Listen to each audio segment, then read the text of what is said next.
चलिए बच्चों, अभी तक हमने बात कर ली पिगमेंट्स की। अब पिगमेंट्स कौन कौन से पढ़े हमने पिगमेंट पढ़ा क्लोरोफिल्स, कैरोटिनॉइड्स, फाइकोबिलियंस। लेकिन हम हायर प्लांट्स में कौन कौन से पढ़ने वाले हैं? क्लोरोफिल ए, क्लोरोफिल बी और कैरोटिनॉइड। और बी और कैरोटिनॉइड को हमने एसेसरी पिगमेंट बताया, और जो मेन पिगमेंट है वो है क्लोरोफिल ए। अब बात कर रहा हूं मैं एक्सपेरिमेंट डन बाय टी.डब्ल्यू. एंजलमैन। अगर आपको याद हो तो जब हम अर्ली एक्सपेरिमेंट टॉपिक पढ़ रहे थे तो मैंने कहा था एनसीईआरटी में हमें 5 साइंटिस्ट लिखकर दिए गए हैं: Joseph Priestley, Jan Ingenhousz, Julius von Sachs, T W. Engelmann और कार्नेलियस वैन नील। इन 5 में से 4 साइंटिस्ट आपको मैं पढ़ा चुका हूं, और एक साइंटिस्ट मैंने आपसे कहा था कि आगे चल के हम बात करेंगे उनके बारे में, और वो साइंटिस्ट टी.डब्ल्यू. एंजलमैन थे। अब हम इनके एक्सपेरिमेंट की बात करते हैं कि इन्होंने जो एक्सपेरिमेंट किया था वो क्या किया था, और इनके एक्सपेरिमेंट से जुड़ी हुई बातें हम आगे डिस्कस करेंगे। चलिए, आप सबसे पहले तो एक छोटी सी बात यह क्लियर कर लीजिए कि जो फोटोसिंथेसिस के लिए हम इफेक्टिव रेंज पढ़ते हैं वेवलेंथ ऑफ लाइट की, वो हम पढ़ेंगे 400 nanometre to 400 nanometre to 700 nanometre, और इसे हम कहते हैं PAR। बोलिए, photosynthetically active radiation, PAR। Photosynthetically active radiation, PAR। और जब आप इस वेवलेंथ की बात करते हैं, PAR की बात करते हैं, 400 टू 700 नैनोमीटर लाइट की बात करते हैं, तो आप इसमें 7 colours violet, indigo, blue, green, orange, yellow, orange और रेड की बात करते हैं। इन शॉर्ट हम इसे नाम देते हैं विबग्योर। नाम देंगे विबग्योर।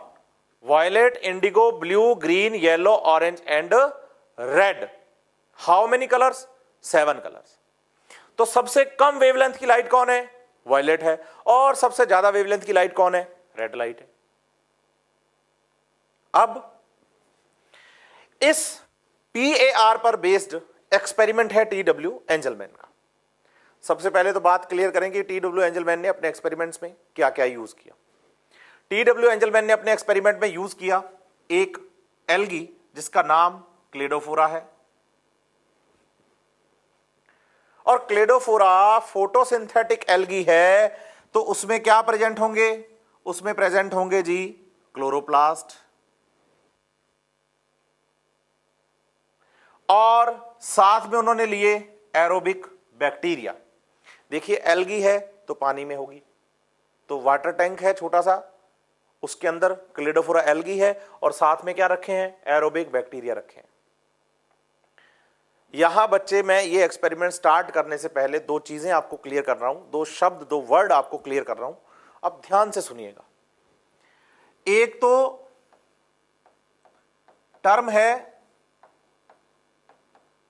ऑक्सीजेनिक, और एक टर्म है एरोबिक। एक टर्म है ऑक्सीजेनिक और एक है एरोबिक।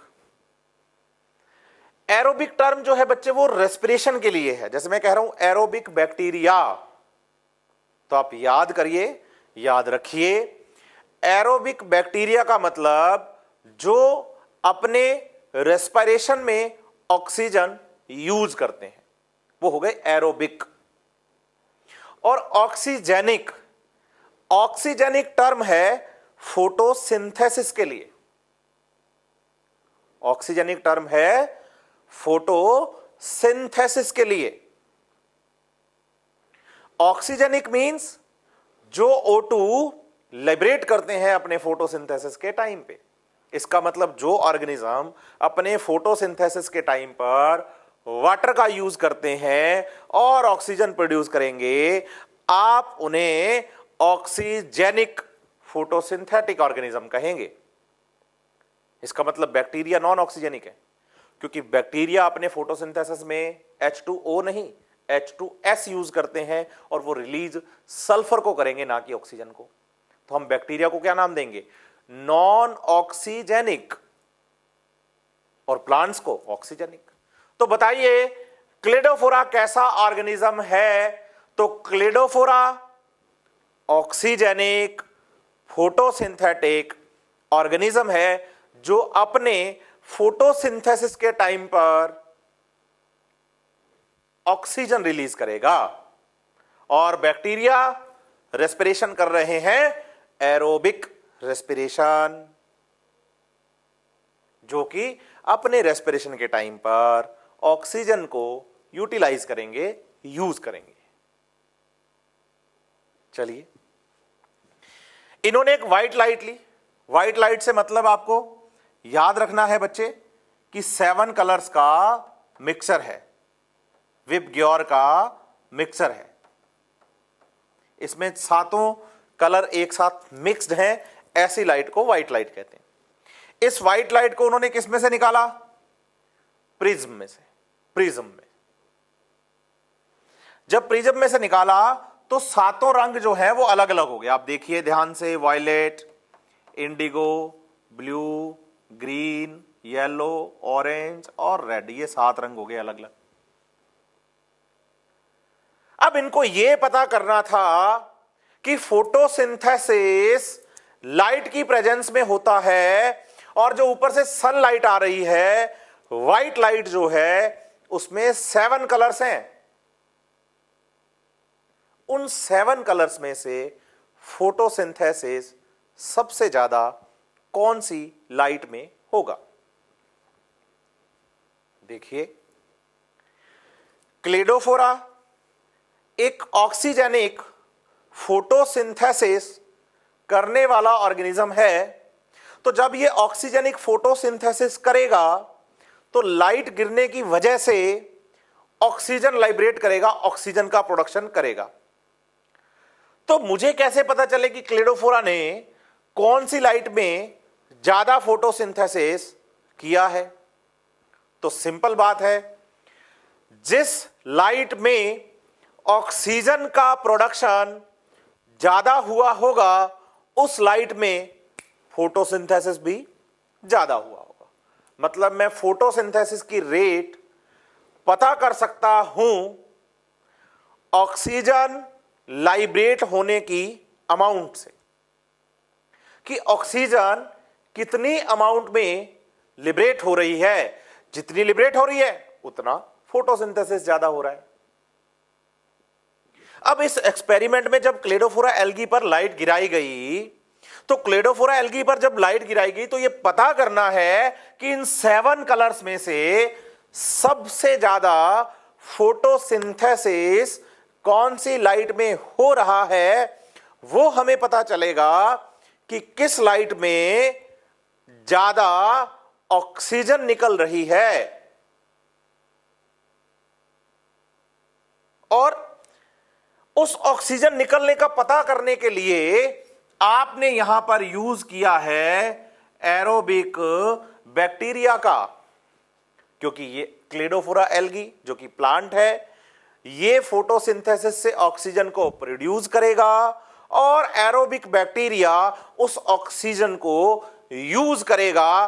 तो एरोबिक बैक्टीरिया उस लाइट में ज्यादा कलेक्ट हो जाएंगे, इकट्ठे हो जाएंगे, जहां फोटोसिंथेसिस ज्यादा हो रहा होगा, क्योंकि जिस लाइट में फोटोसिंथेसिस ज्यादा होगा उस लाइट में बैक्टीरिया भी ज्यादा इकट्ठे हो जाएंगे।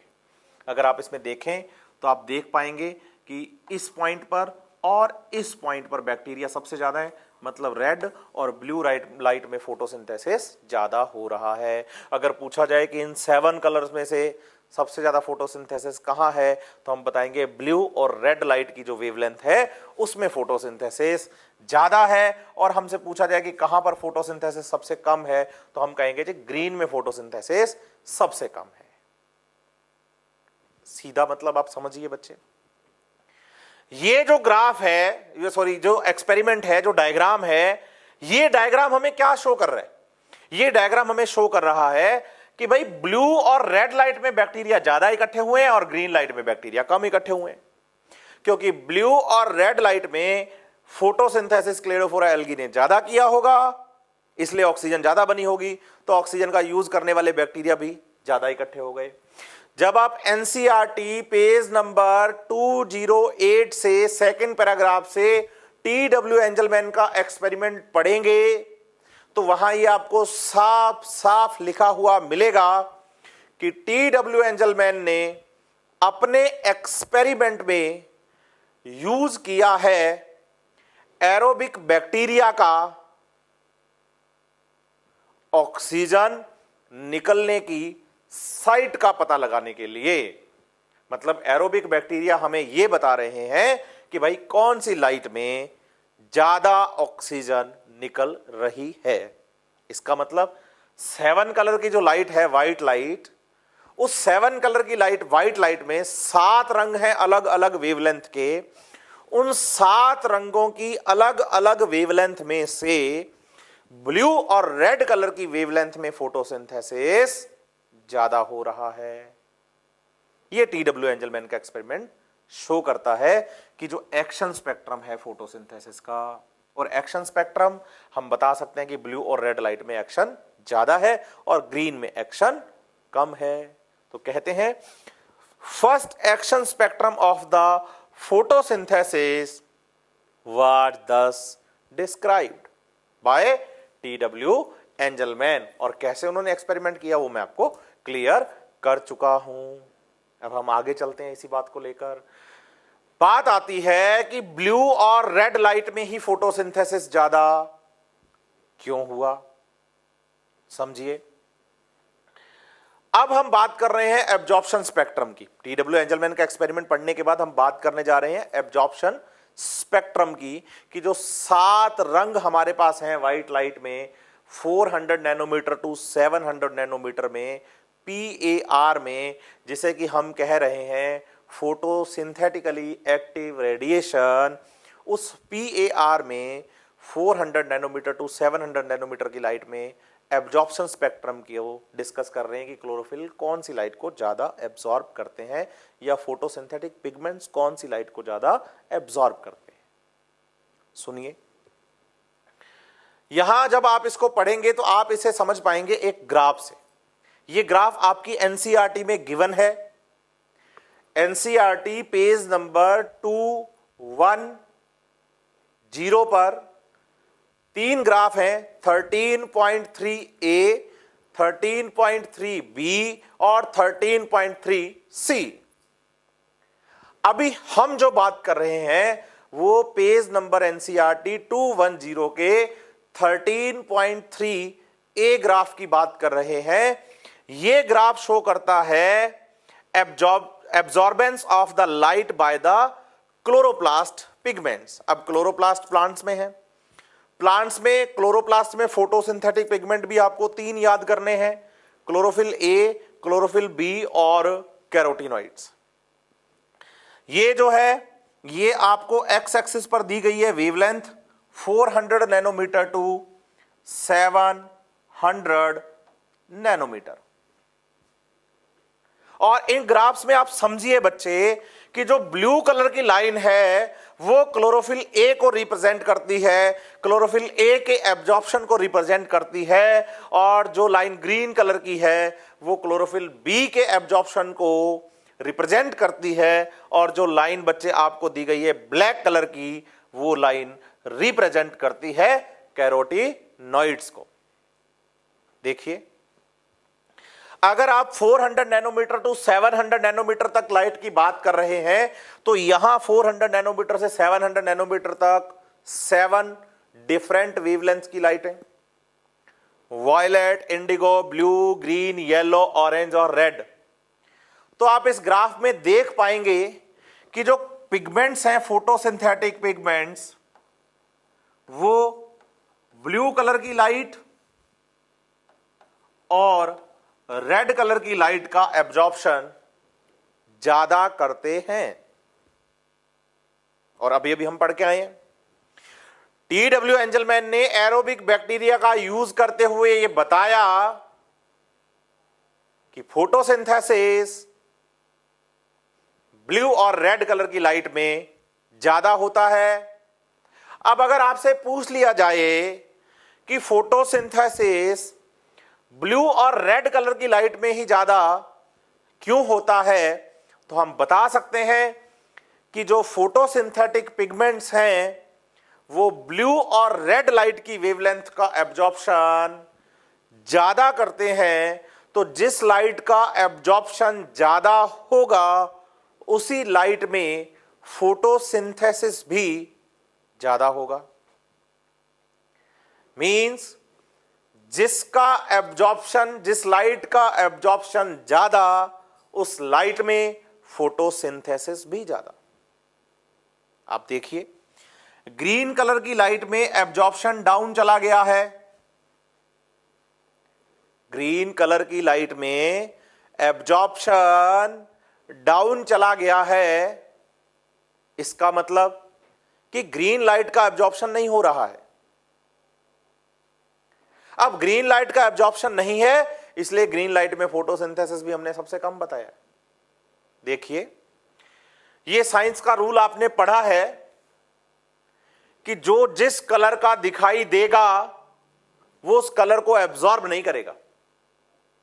अगर मैं आपसे पूछ लूं कि प्लांट्स में फोटोसिंथेसिस के लिए मेन पिगमेंट कौन है, तो आप बताते हैं सर क्लोरोफिल्स हैं। अगर मेन पिगमेंट क्लोरोफिल्स हैं तो उनका कलर कैसा है? जी, उनका कलर ग्रीन कलर है।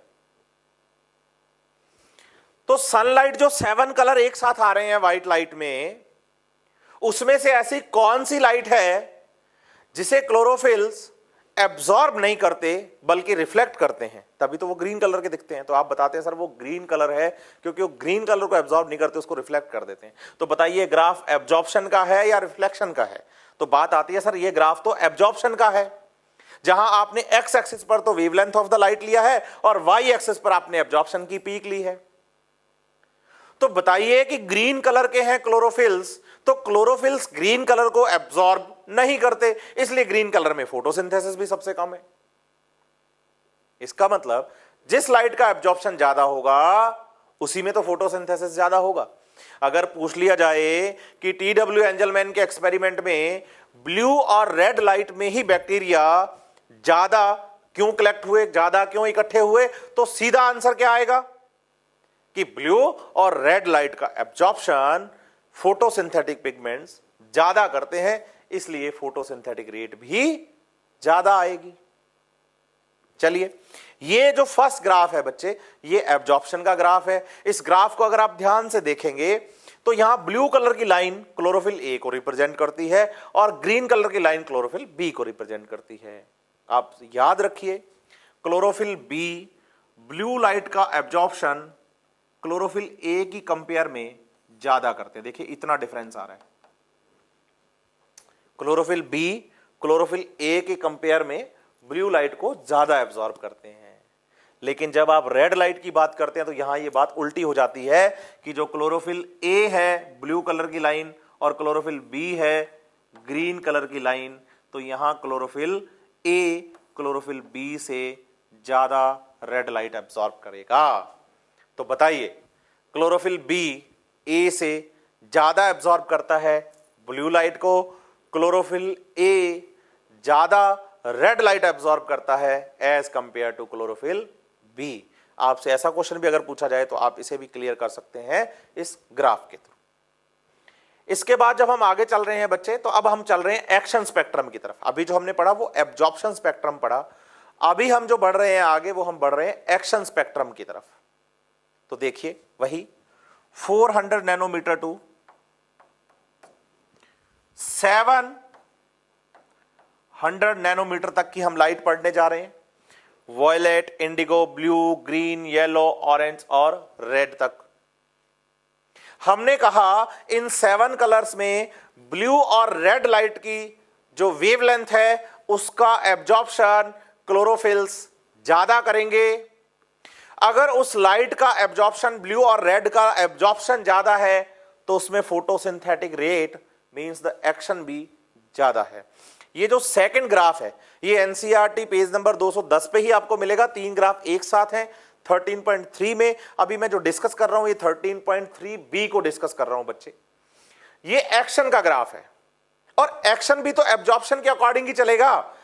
ब्लू लाइट में एब्जॉर्प्शन ज्यादा तो ब्लू लाइट में एक्शन ज्यादा, ग्रीन लाइट में एब्जॉर्प्शन कम तो एक्शन भी कम, रेड लाइट में एब्जॉर्प्शन ज्यादा तो एक्शन भी ज्यादा। इसका मतलब रेट पहले बढ़ेगी फिर कम हो जाएगी फिर बढ़ेगी और फिर डाउन चली जाएगी।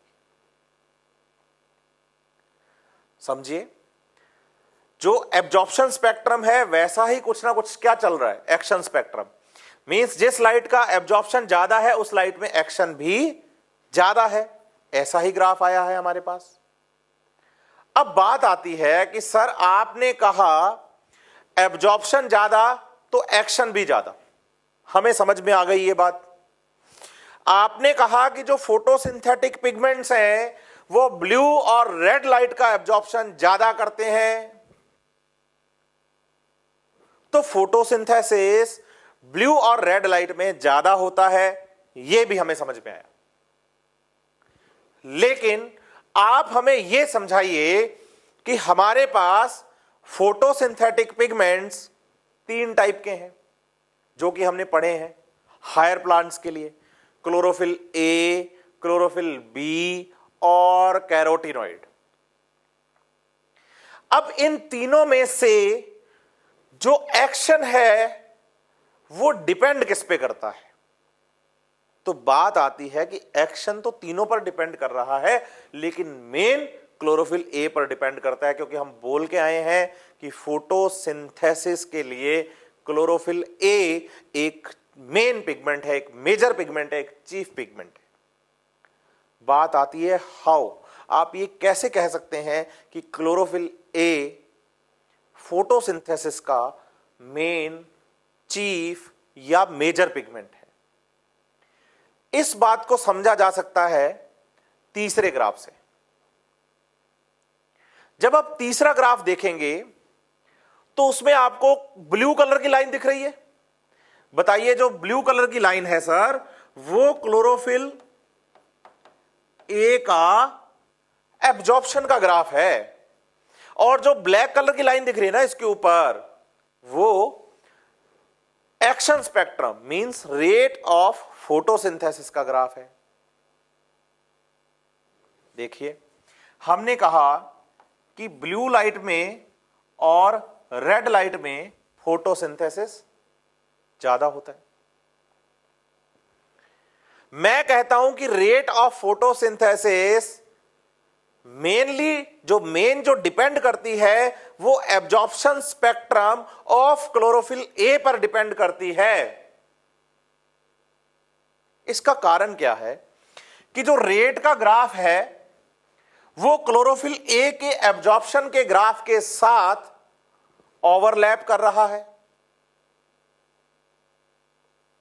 अगर आप इस रेट के ग्राफ को क्लोरोफिल बी के ग्राफ के साथ देखेंगे तो क्लोरोफिल बी का जो ग्राफ था, ग्रीन कलर की जो लाइट मतलब लाइन थी, वो लाइन ब्लू कलर के लाइट के अंदर वेवलेंथ में इस रेट को क्रॉस कर गई, क्योंकि उसका पीक हमने देखा ब्लू कलर की लाइट में क्लोरोफिल बी का पीक ज्यादा है। अगर ये रेट उसे ओवरलैप करती तो उसके ऊपर से आती, लेकिन ऐसा नहीं हुआ है। लेकिन क्लोरोफिल ए के एब्जॉर्प्शन के ग्राफ के साथ तो ओवरलैप कर रहा है। तो बताइए, rate of the photosynthesis overlap करता है एब्जॉर्प्शन ऑफ क्लोरोफिल ए के साथ। क्लोरोफिल ए का एब्जॉर्प्शन बढ़ा, रेट बढ़ गई। क्लोरोफिल ए का एब्जॉर्प्शन कम हुआ, रेट कम हो गई। क्लोरोफिल ए का एब्जॉर्प्शन बढ़ गया, रेट बढ़ गई। और क्लोरोफिल ए का एब्जॉर्प्शन कम हुआ तो रेट भी कम हो गई। तो बताइए, ये ओवरलैप कर रहा है, रेट ऑफ फोटोसिंथेसिस का ग्राफ ओवरलैप करता है absorption spectrum of the chlorophyll a के साथ। लेकिन यहां ध्यान देने लायक बात यह भी है कि फोटोसिंथेसिस के लिए हमने बोला है chlorophyll A is main pigment, chief और द मेजर पिगमेंट, हमने ये नहीं कहा कि ओनली पिगमेंट, क्योंकि फोटोसिंथेसिस प्रोसेस में क्लोरोफिल ए के साथ बी और कैरोटीनॉइड्स भी काम कर रहे हैं। इसका मतलब फोटोसिंथेसिस के लिए क्लोरोफिल ए ओनली पिगमेंट नहीं है। हां, क्लोरोफिल ए मेन है, मेजर है, चीफ है, लेकिन ओनली नहीं। इस बात को कैसे समझा जाए? यह बात भी हमें इस ग्राफ से इंडिकेट हो रही है कि क्लोरोफिल ए अकेला नहीं है। अगर आप यहां ओवरलैपिंग देखेंगे ग्राफ की, तो आप देखिए कि एक्शन की लाइन और एब्जॉर्प्शन की लाइन अलग अलग दिखाई दे रही हैं। हालांकि जो ब्लू कलर की लाइन है क्लोरोफिल ए की एक्शन स्पेक्ट्रम की जो लाइन है, उसको ओवरलैप कर रहा है एक्शन का ग्राफ ब्लैक कलर की लाइन, लेकिन ये ओवरलैपिंग 1-to-1 ओवरलैपिंग नहीं है। यही एनसीईआरटी पेज नंबर 210 पर जब आप इन तीन ग्राफ्स को पढ़ेंगे और उनके साथ थ्योरी पढ़ेंगे, तो पेज के बिल्कुल लास्ट में आपसे यह क्वेश्चन पूछा गया है एनसीईआरटी के द्वारा कि भाई बताइए कि यहां एक्शन का ग्राफ क्लोरोफिल ए के एब्जॉर्प्शन के साथ 1-to-1 ओवरलैप कर रहा है क्या? तो हमारा आंसर है कि 1-to-1 ओवरलैपिंग नहीं है, ये रफली ओवरलैप कर रहा है, क्योंकि एक्शन के ग्राफ और एब्जॉर्प्शन के ग्राफ में काफी बड़ा गैप है। अब 1-to-1 ओवरलैपिंग ना करने का जो कारण है बच्चे, वो कारण यह है कि फोटोसिंथेसिस के लिए सिर्फ क्लोरोफिल ए पिगमेंट ही काम नहीं करता है। फोटोसिंथेसिस के लिए क्लोरोफिल ए के साथ साथ क्लोरोफिल बी और कैरोटीनॉइड्स भी हेल्प करते हैं। आप समझिए, आप ये कह रहे हैं कि क्लोरोफिल जो ए है या बी है वो ग्रीन लाइट का एब्जॉर्प्शन नहीं करता। ये बात हमें समझ में आती है, इसलिए ब्लू कलर की लाइन का ग्राफ ग्रीन लाइट में नीचे चला गया है। लेकिन आप देखिए, जितना ग्राफ एक्शन का नीचे आया है, उतना एब्जॉर्प्शन का जितना ग्राफ नीचे है, नीचे वाला ये ग्राफ किसका है? एब्जॉर्प्शन का। जितना ग्राफ एब्जॉर्प्शन का नीचे आया है, इतना ग्राफ एक्शन का नीचे नहीं आया। इसका मतलब एक्शन में और एब्जॉर्प्शन में इतना गैप आपको दिखाई दे रहा है। इसका क्या कारण है बताइए? कि ग्रीन कलर की लाइट में जब ये क्लोरोफिल ग्रीन लाइट को एब्जॉर्ब नहीं कर रहा होगा, तो उस टाइम पर जो कैरोटीनॉइड है, जो कि एसेसरी पिगमेंट है कैरोटीनॉइड, वो तो ग्रीन कलर का नहीं है, वो तो येलो ऑरेंज है। क्या येलो ऑरेंज कलर का जो पिगमेंट है कैरोटीनॉइड, क्या ग्रीन लाइट को एब्जॉर्ब नहीं करेगा? करेगा। अगर वो ग्रीन लाइट को एब्जॉर्ब करेगा तो कैरोटीनॉइड की वजह से फोटोसिंथेसिस चलेगा उस टाइम पे। इसका मतलब जब क्लोरोफिल लाइट को प्रॉपर एब्जॉर्ब नहीं कर पा रहा, तो दूसरा जो एसेसरी पिगमेंट है वो तो लाइट एब्जॉर्ब कर पा रहा है ना। और जब एसेसरी पिगमेंट लाइट एब्जॉर्ब कर रहा होगा, तो ये जो इतना एक्शन चल रहा है वो एसेसरी पिगमेंट के एब्जॉर्प्शन की वजह से चलेगा। मतलब आप यहां सीधी बात समझ जाइए कि जिस टाइम पे क्लोरोफिल ए काम करेगा कम, उस टाइम पे एसेसरी पिगमेंट तो काम करेगा कैरोटीनॉइड। तो क्या जब क्लोरोफिल का एब्जॉर्प्शन कम है, क्या एक्शन भी कम है? नहीं नहीं। अगर क्लोरोफिल ए अकेला होता तो शायद ऐसा ही होता कि भाई जितना एब्जॉर्प्शन नीचे गया उतना एक्शन भी नीचे गया। लेकिन क्लोरोफिल ए अकेला नहीं है, क्लोरोफिल ए के साथ हेल्पर भी है कैरोटीनॉइड्स। तो जिस टाइम पे क्लोरोफिल का ग्राफ नीचे होगा, उस टाइम पे एसेसरी पिगमेंट्स जो है वो हेल्प करेंगे। इसलिए क्लोरोफिल ए फोटोसिंथेसिस के लिए अकेला पिगमेंट नहीं है बेटा, इसीलिए यहां पर 1-to-1 ओवरलैपिंग नहीं हो रही है। चलिए, ये तो बात हुई एक्शन स्पेक्ट्रम और एब्जॉर्प्शन स्पेक्ट्रम की। तो अगर आपसे पूछा जाए कि action spectrum of photosynthesis mainly depends on, then answer is absorption spectrum of chlorophyll A. चलिए जी, अब बात हो गई है हमारी फोटोसिंथेसिस में काम आने वाले पिगमेंट्स के बारे में। बात हो गई है कि फोटोसिंथेसिस लाइट की हेल्प से चल रहा है, लाइट की वजह से चल रहा है, तो लाइट में कौन कौन सी वेवलेंथ्स हैं। एक व्हाइट लाइट में टोटल 7 रंग की लाइट है, अलग अलग वेवलेंथ है। Violet, indigo, blue, green, yellow, orange, red है। इसमें ब्लू और रेड में सबसे ज्यादा फोटोसिंथेसिस हो रहा है और ग्रीन लाइट में सबसे कम फोटोसिंथेसिस हो रहा है। तो पिगमेंट्स और लाइट के अलावा 2 रिक्वायरमेंट और हैं, carbon dioxide and water. Carbon dioxide plants लेते हैं एटमॉस्फेयर से by the help of their stomata, और वाटर प्लांट एब्जॉर्ब करता है सॉइल से by the help of roots.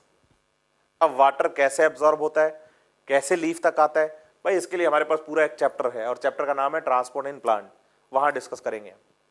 Stomata के थ्रू गैसेज एक्सचेंज कैसे होता है, तो भाई उसके लिए भी हमारे पास पूरा चैप्टर है, पूरा टॉपिक है गैसेज एक्सचेंज का, स्टोमेटा के स्ट्रक्चर का। कौन से चैप्टर में? ट्रांसपोर्ट इन प्लांट्स में, तो वहां बात करेंगे। अभी तो हम चल रहे हैं फोटोसिंथेसिस प्रोसेस की तरफ। तो 4 रिक्वायरमेंट हैं पिगमेंट्स में हमने पढ़े हैं हायर प्लांट्स में क्लोरोफिल ए, क्लोरोफिल बी और कैरोटीनॉइड्स। रिक्वायरमेंट है लाइट, तो जो प्लांट्स हैं वो फोटोसिंथेसिस करते हैं 400 नैनोमीटर टू 700 नैनोमीटर की लाइट पर, अच्छा इसे हमने PAR बोला है। तीसरी रिक्वायरमेंट है वाटर, ये प्लांट लेते हैं सॉइल से by the help of root. और फोर्थ रिक्वायरमेंट है कार्बन डाइऑक्साइड, ये प्लांट लेते हैं एटमॉस्फेयर से by the help of stomata. चलिए अब हम चलते हैं बच्चे आगे फोटोसिंथेसिस प्रोसेस की तरफ। अब बात आती है मैकेनिज्म ऑफ द फोटोसिंथेसिस की। जब आप फोटोसिंथेसिस की बात करते हैं तो बच्चे आप ये बात याद रखिए कि फोटोसिंथेसिस में आपको 2 टाइप की रिएक्शंस को याद करना है। First is light reaction, second is dark reaction. Light reaction and dark reaction. बच्चे हमारे पास आगे टॉपिक एनसीईआरटी में जो है पिगमेंट्स के बाद एनसीईआरटी पेज नंबर 211 पर हैं हम, 211 पर हैं हम। हेडिंग का नाम है 13.5 what is the light reaction. जब आप लाइट रिएक्शन की बात करते हैं तो आपको पहले यह समझना पड़ेगा कि क्लोरोप्लास्ट में लाइट रिएक्शन कहां हो रही है। जैसे मान लीजिए कि मेरे पास ये एक क्लोरोप्लास्ट है। हमने कहा है कि क्लोरोप्लास्ट एक डबल मेम्ब्रेन बाउंड स्ट्रक्चर है, डबल मेम्ब्रेन बाउंड स्ट्रक्चर है क्लोरोप्लास्ट। कितनी मेम्ब्रेन है क्लोरोप्लास्ट में? 2। First is outer membrane, second is inner membrane. Outer membrane और इनर मेम्ब्रेन का जो स्पेस है उसे हम नाम दे रहे हैं PPS, पेरी प्लास्टोडियल स्पेस। हम डिस्कस स्ट्रक्चर में ऑलरेडी कर चुके हैं। फिर हम कहते हैं कि क्लोरोप्लास्ट के अंदर जितना भी लिक्विड पार्ट फुलफिल है उसे हम नाम दे रहे हैं स्ट्रोमा, जो कि मैट्रिक्स ऑफ द क्लोरोप्लास्ट है।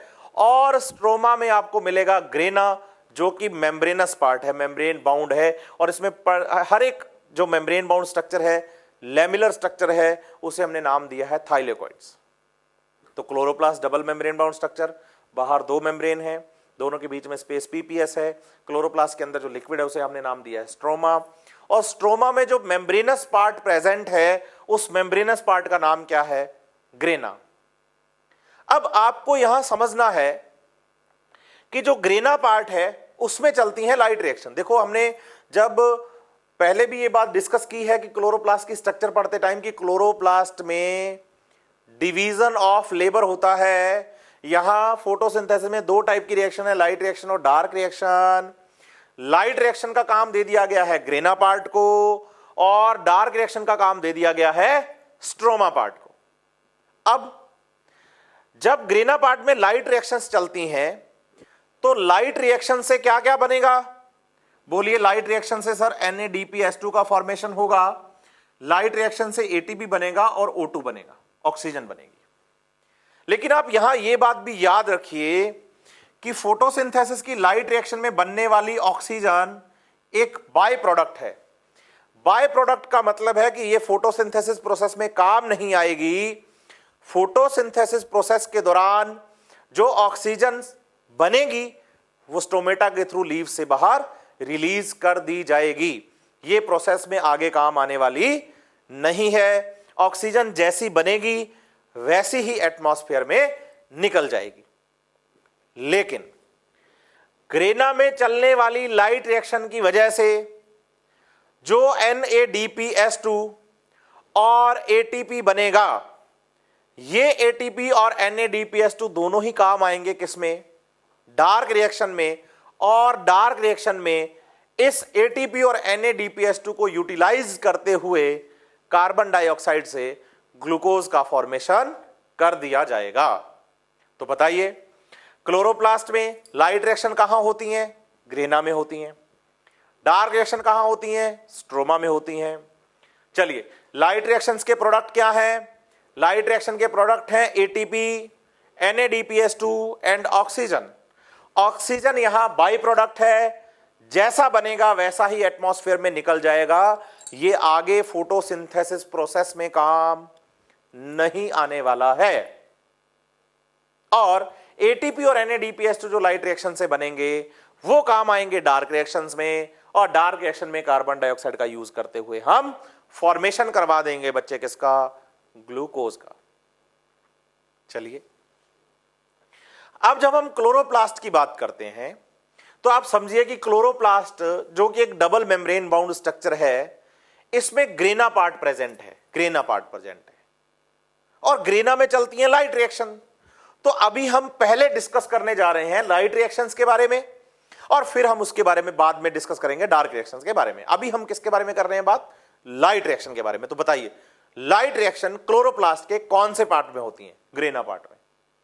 अब ग्रेना किससे बना हुआ है जी? ग्रेना थाइलेकोइड से बना हुआ है। मतलब एक थाइलेकोइड को मैं बाहर निकाल रहा हूं।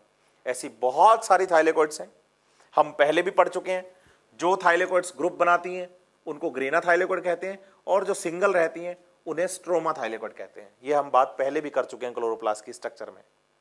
तो अभी हम सिर्फ ग्रेना मतलब थाइलेकोइड को बाहर निकाल रहे हैं ताकि हम थाइलेकोइड को बहुत अच्छे से पढ़ पाए। देखिए बच्चे, ये एक थाइलेकोइड है और ये थाइलेकोइड की है क्या? मेम्ब्रेन। ल्यूमेन है और ये मेम्ब्रेन। ये थाइलेकोइड की मेम्ब्रेन, इतनी मोटाई जो है। थाइलेकोइड के अंदर जो लिक्विड भरा हुआ है उसे क्या नाम दे रहे हैं? Lumen. Inside the thylakoid membrane जो लिक्विड है उसे क्या नाम दे रहे हैं? ल्यूमेन। और जो थाइलेकोइड मेम्ब्रेन से बाहर है वो कौन है जी? वो स्ट्रोमा है। क्यों? क्योंकि थाइलेकोइड्स क्लोरोप्लास्ट के अंदर है तो स्ट्रोमा पार्ट में डूबी हुई है। तो थाइलेकोइड मेम्ब्रेन के अंदर वाला पार्ट ल्यूमेन है और बाहर वाला पार्ट स्ट्रोमा है। देखिए, हमने ये बात पढ़ी थी क्लोरोफिल पढ़ते टाइम कि क्लोरोफिल में दो पार्ट होते हैं स्ट्रक्चरल, हेड एंड टेल। और हमने कहा कि जो टेल पार्ट है वो थाइलेकोइड मेम्ब्रेन में धंसा हुआ रहता है, फंसा हुआ रहता है, एम्बेडेड रहता है। इसका मतलब अगर आपसे पूछा जाए फोटोसिंथेटिक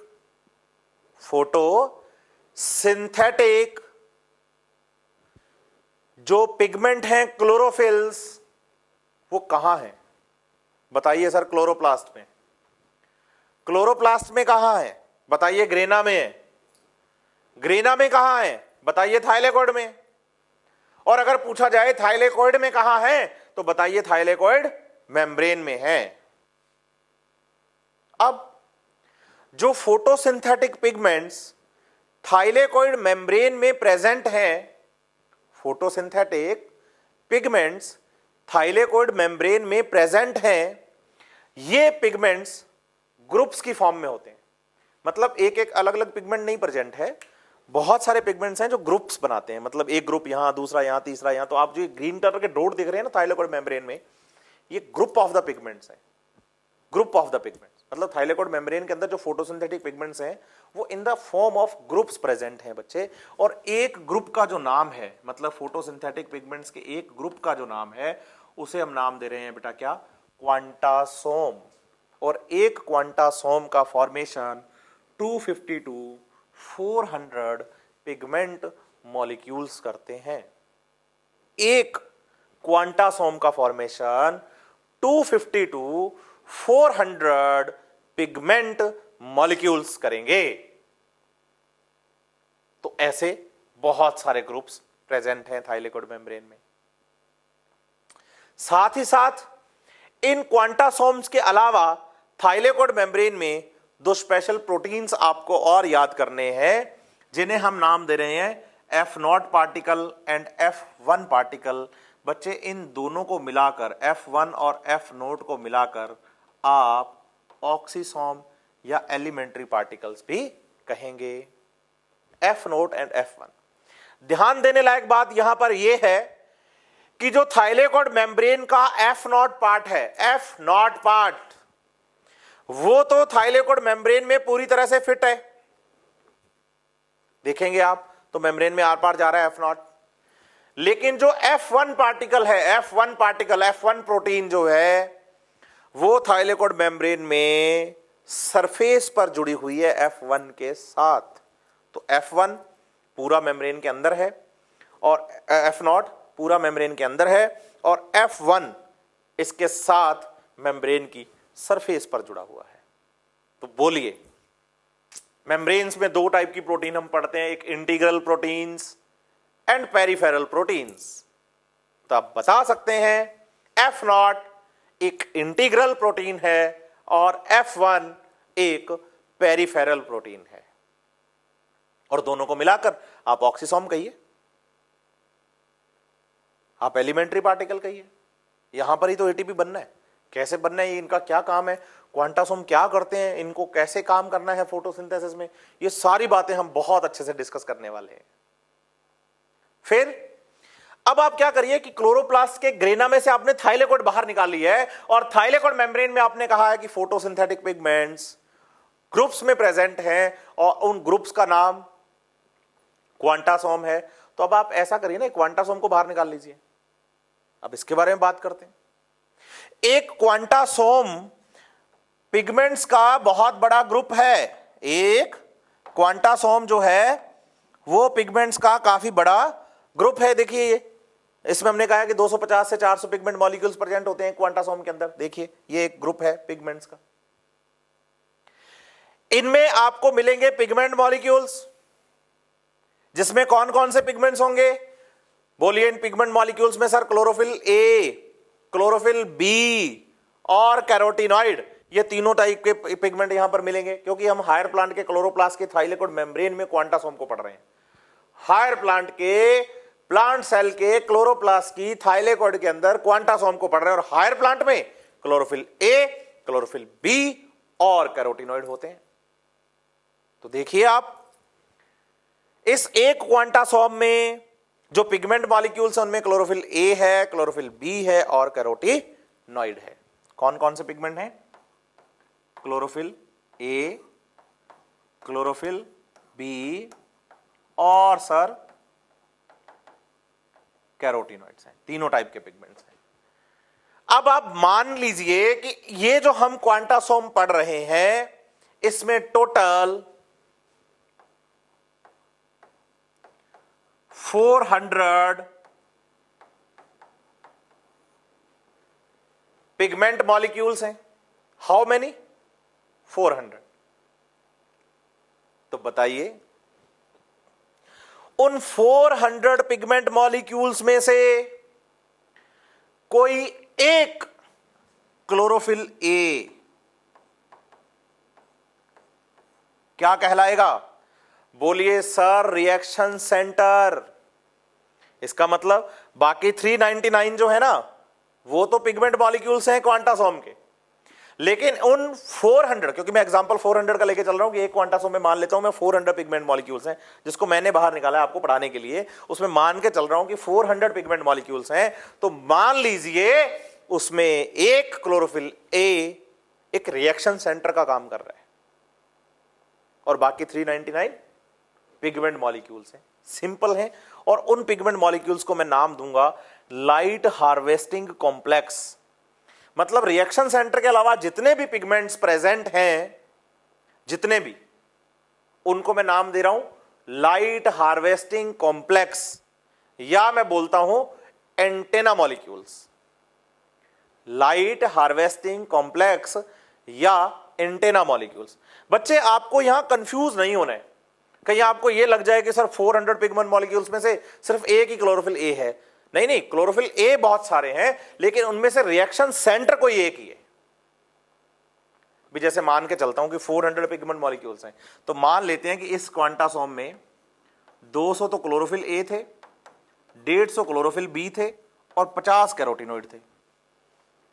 अब बताओ टोटल कितने हैं? 400। क्लोरोफिल ए कितने हैं? 200।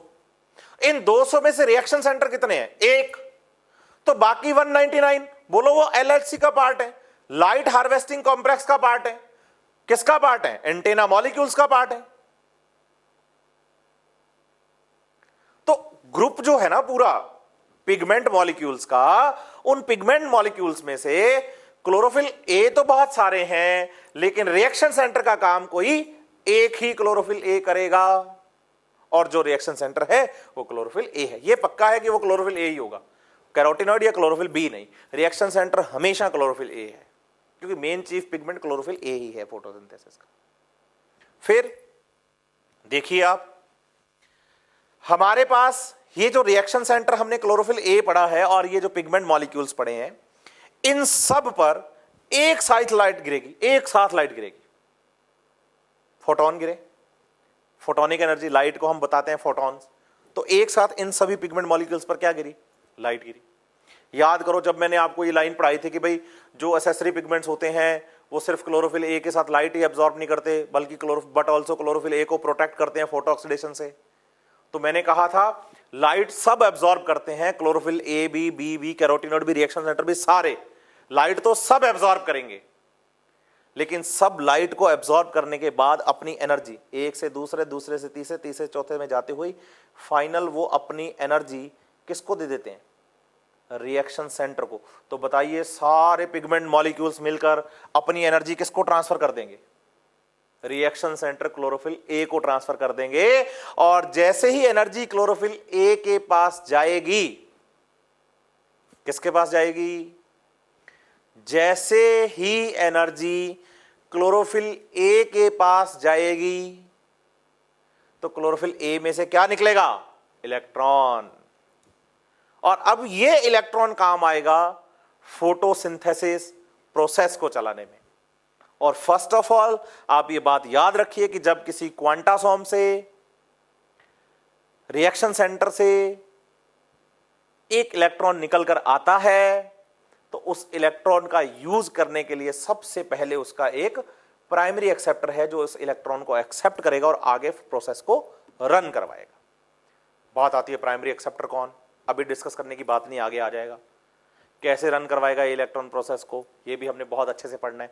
अभी तो हम केवल और केवल स्ट्रक्चर पर गए हैं कि भाई क्या है वास्तव में, काम कहां हो रहा है। तो बताइए लाइट रिएक्शन थाइलेकोइड मेम्ब्रेन्स में हो रही हैं, क्योंकि जो हमारे पास फोटोसिंथेटिक पिगमेंट्स हैं क्लोरोफिल्स, वो थाइलेकोइड मेम्ब्रेन में ही तो प्रेजेंट है। तो अगर आप ओवरऑल इस पूरे को देखें तो आप देखेंगे कि क्लोरोप्लास्ट के अंदर ग्रेना पार्ट है, मेम्ब्रेनस पार्ट है। इस ग्रेना पार्ट, मेम्ब्रेनस पार्ट में थाइलेकोइड्स प्रेजेंट है, और थाइलेकोइड किसमें डूबी हुई है? स्ट्रोमा में डूबी हुई है। थाइलेकोइड जो मेम्ब्रेन है, उस मेम्ब्रेन में आपको फोटोसिंथेटिक पिगमेंट्स मिलते हैं, लेकिन अकेले अकेले नहीं, ग्रुप्स में मिलते हैं।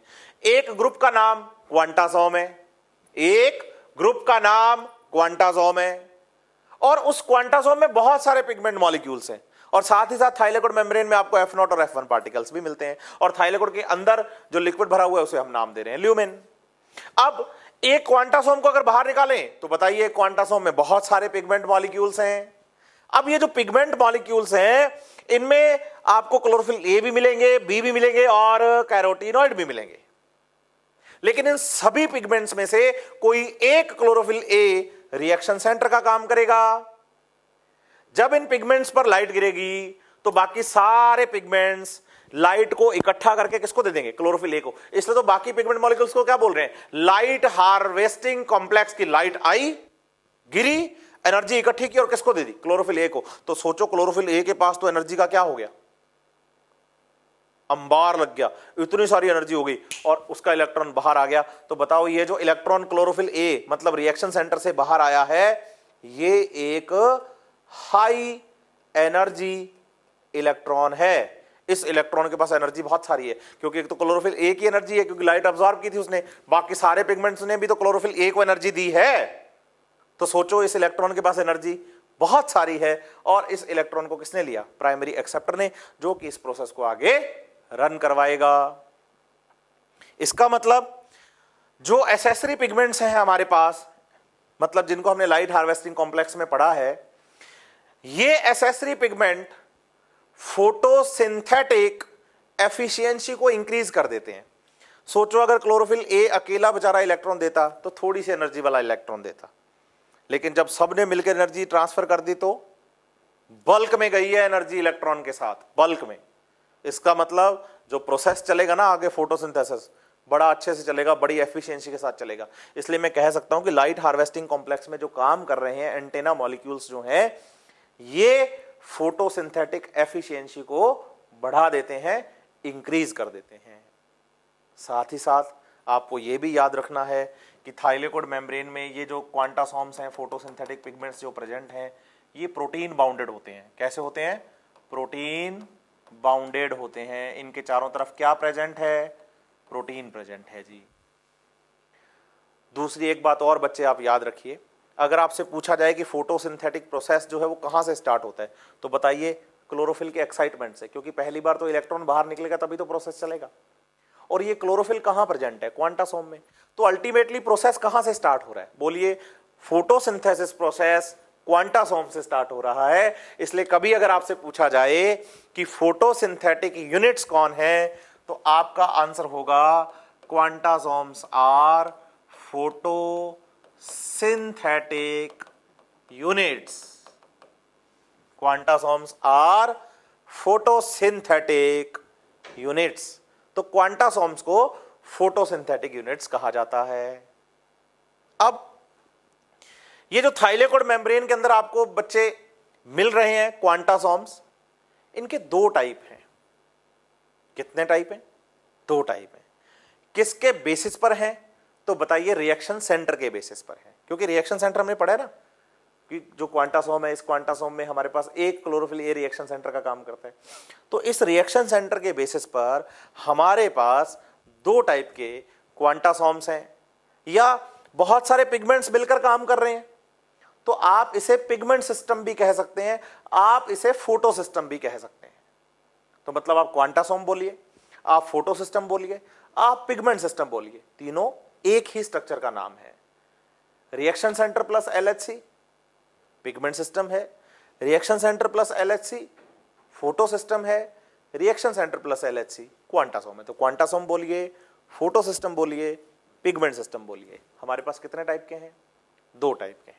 देखिए, on the basis of the reaction centre there are two types of the photo system, pigment system और क्वांटासोम्स।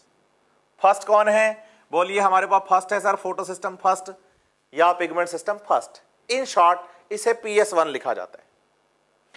और इसका जो रिएक्शन सेंटर है ना क्लोरोफिल ए, उसे P700 कहेंगे। क्या कहेंगे? P700। और दूसरे हैं फोटो सिस्टम सेकेंड, इसे हम इन शॉर्ट लिखेंगे PS सेकेंड। और इनका रिएक्शन सेंटर बताइए P680। बच्चे यहां 700 से और 680 से मतलब है nanometre, wavelength of the light. और P से बोलिए, P से मतलब है पीक, पीक या लिमिट। तो बात आती है कि जो PS1 का रिएक्शन सेंटर है ना, वो मैक्सिमम लाइट 700 नैनोमीटर तक एब्जॉर्ब करता है। और जो फोटो सिस्टम सेकंड है ना, उसका जो रिएक्शन सेंटर है ना, वो मैक्सिमम लाइट 680 तक एब्जॉर्ब करता है। तो PS1 का रिएक्शन सेंटर 700 से ज्यादा लाइट एब्जॉर्ब नहीं करेगा, और PS2 का रिएक्शन सेंटर 680 नैनोमीटर से ज्यादा लाइट एब्जॉर्ब नहीं करेगा।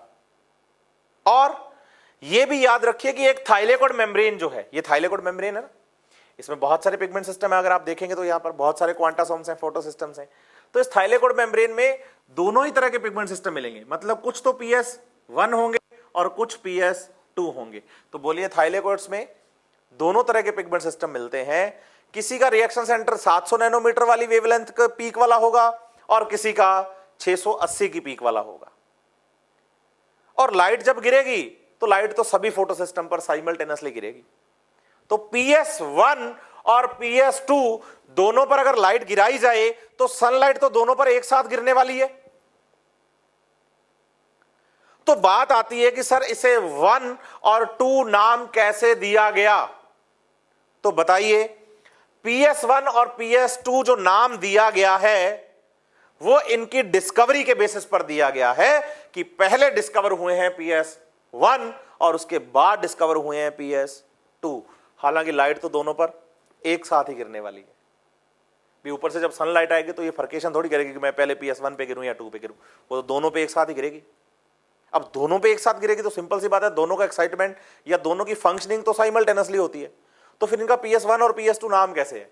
बच्चा सोच लेता है कि PS1 पहले काम करता होगा, 2 बाद में काम करता होगा। ऐसा कुछ नहीं है, काम दोनों साइमल्टेनियसली करते हैं बेटा। ये आपको ये समझना है कि PS1 और PS2 जो नाम दिए गए हैं वो इनकी डिस्कवरीज के बेसिस पर दिए गए हैं कि पहले डिस्कवर हुए PS1 और फिर डिस्कवर हुए PS2। अब इसको समझिए आप। मान लीजिए मेरे पास एक प्लांट है, इस प्लांट की जो सेल्स हैं उनमें क्लोरोप्लास्ट हैं, क्लोरोप्लास्ट में थाइलेकोइड्स हैं और थाइलेकोइड्स में क्वांटासोम्स हैं, मतलब फोटो सिस्टम्स हैं, पिगमेंट सिस्टम्स हैं, PS1 भी और PS2 भी। अब किसी प्लांट पर लाइट गिर रही है। अब जो लाइट आ रही है वो आ रही है 680 नैनोमीटर या फिर इससे कम, 670, 660, 650, 680 या 680 से कम आ रही है। तो बताइए कौन सा पिगमेंट सिस्टम काम कर रहा होगा? आप बताइए सर, दोनों ही काम करेंगे। PS1 भी काम करेगा, PS2 भी काम करेगा, क्योंकि 680 या 680 से कम पर तो PS2 काम करते ही करता है। और 1 की तो मैक्सिमम पी की 700 है, उसके लिए 680 तो 700 से कम ही है। तो जब लाइट 680 या 680 से कम होती है तो PS1 भी काम करता है और PS2 भी काम करेगा। लेकिन आप यहां एक बात और समझिए, अगर इस प्लांट पर लाइट गिराई जाए मोर देन 680 नैनोमीटर, तो बताइए PS सेकंड की तो लास्ट पीक ही सर 680 नैनोमीटर है, मैक्सिमम पीक ही 680 नैनोमीटर है। किसकी? PS2 की। तो इसका मतलब अगर लाइट मोर देन 680 नैनोमीटर है तो PS2 काम नहीं करेगा, सिर्फ और सिर्फ PS1 काम करेगा। तो एफिशिएंटली PS1 और PS2 दोनों एक साथ काम कब करते हैं? जब लाइट 680 नैनोमीटर से कम हो या 680 नैनोमीटर तक हो। अगर इससे ज्यादा है तो सिर्फ PS1 काम करेगा। और PS1 और PS2 नाम बेटा इनकी डिस्कवरीज के बेसिस पर हैं। और आपको थाइलेकोइड मेम्ब्रेन में PS1 और PS2 दोनों ही तरह के पिगमेंट जो रिएक्शन सेंटर्स के बेसिस पर पिगमेंट सिस्टम्स या फोटो सिस्टम्स मिल जाते हैं। और मैं बार बार आपसे एक बात क्लियर करके जा रहा हूं बच्चे कि रिएक्शन सेंटर प्लस LHC मतलब क्लोरोफिल ए का एक मॉलिक्यूल और बाकी सारे जो एंटेना मॉलिक्यूल्स हैं हमारे पास, इन सब को मिलाकर हम नाम दे रहे हैं फोटो सिस्टम या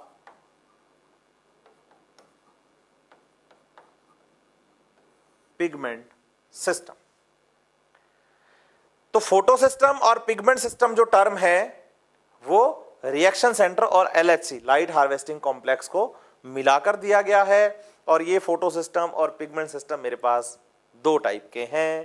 पहला रिएक्शन सेंटर के बेसिस में बोल रहा हूं PS1 और दूसरा रिएक्शन सेंटर के बेसिस पर मैं बोल रहा हूं PS2।